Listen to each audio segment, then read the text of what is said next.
Я вообще жительница, можно сказать, местная здесь. Я родилась здесь, в Алматинской области. Живу сейчас тоже в Карасайском районе, вот поселок Абай. У меня муж был военный. Он тогда, правда, был лейтенантом. Ну, вы же знаете, когда военные едут и жены за ними. У нас 3 детей, 3 сына. Старший сын у меня тоже полковник, сейчас в данное время в отставке. Второй сын у меня финансист, то есть пошел по моим стопам. А 3-й сын у меня тоже майор. И, правда, тоже ушел потом. Я все время работала. Дети росли в садике, потом в школу. Ну, вот так вот постепенно. Все время старалась это все совмещать. Домашние дела, воспитание детей, потому что муж постоянно был на службе. У меня муж был такой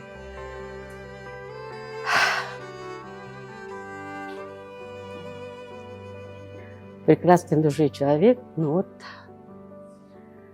в 2021 году коронавирусом умер. Вот.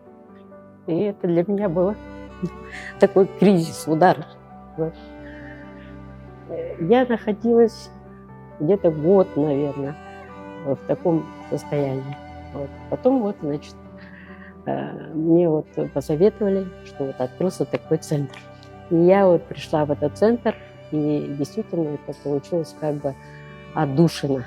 Знаете, вот это занятие, вот это общение наше. Вот сейчас я уже не представляю себе вот без центра жизни. Я хочу от души прям поблагодарить людей, которые придумали это. Вот у нас тут много таких. Вот, есть, которые одинокие, есть, которые тоже, как я, потеряли своих мужей. В семье все бывает. Поэтому, мне кажется, вот для наших, вот, мы как одна семья стали. Тут люди меняются в хорошую сторону, между прочим. Я прямо хочу благодарить вот людей, которые действительно это все открыли, вот эту инициативу подали. И вот наш Кастрой, который вот обеспечивает, это же все они же. Очень я благодарна. Да. И не только я. Мы же между собой общаемся, разговариваем. Мы всегда говорим, благодарим Бога и благодарим Кастрой. Вот. Руководство, работников, вот, благодарим. Очень.